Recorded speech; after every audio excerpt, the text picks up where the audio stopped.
Welcome back to another episode of Lost in the Farmer's Market Garden Shorts, where today we're looking at these not-so-great individuals. Okay, before I start this, disclaimer, I sowed the seed for these a little late, and the early summer heat, it's been hitting 90 out here in zone 8A, 8B. It's beating us up pretty good. Also, no real noticeable rain, so we're having a bit of trouble here. So, anyway, the scientific name for these guys is Pisum. Damn near killed him. Pisum, sativum, Saccaratum.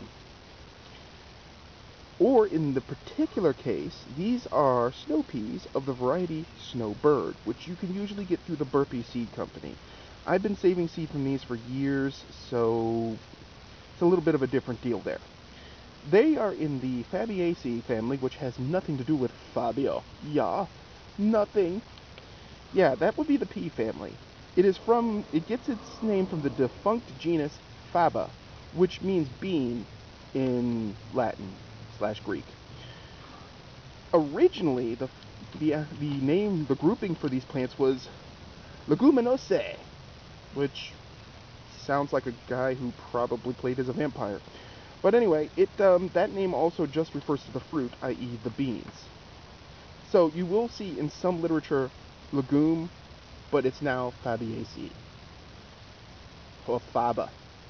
Yeah. Anyway.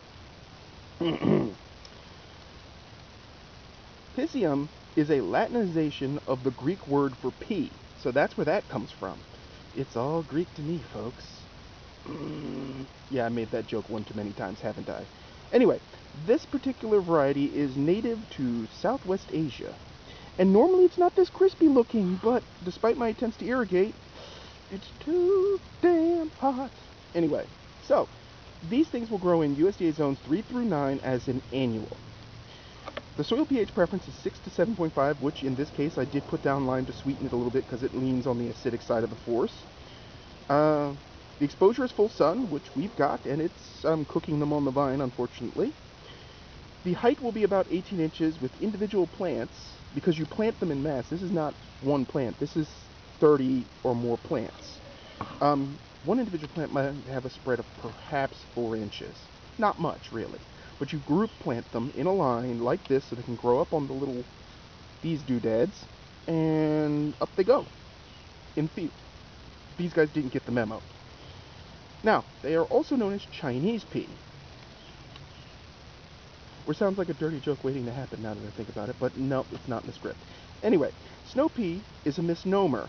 It is not planted earlier or more frost hardy than any other garden sweet pea. And these peas do fix nitrogen by hosting a bacteria called rhizobia in root nodules, which then unlocks nitrogen in the soil for them, the plants, the peas, but everything around them. Now I'm just going to give them a quick hand. On that side, you got cowpeas. On that side, you got cowpeas. So yeah, everybody's happy, but these poor suckers. Now, as a personal note on snow peas and so forth, they are really nice because you can eat the whole pea. There's very little indigestible fiber, virtually none. So you can eat the whole darn thing, which is nice. They're sweet, they're crunchy, they go well in stir fries, and if you plant them on time, like a certain person did, you get a bountiful harvest for very little investment. As a final thought, these vines, which are about to be torn up because they're basically spent in heat, can be thrown in the compost pile for compost nuclear fuel. Oh yeah, baby. You want to see some compost Chernobyl, throw these suckers in there. Anyway, that's all I have for you today. So if you like this video, hit like or subscribe. If you have any comments you want to put on the video, go on and put them in the comments section. And lastly, I do have a blog. If you scroll through the description for this video, you will see a link to it at the very bottom. We're doing a forage food thing, talking about weeds you can eat and how you can harvest them and how, with recipes. So check that out, please. As always, thank you for watching, and keep them growing, folks.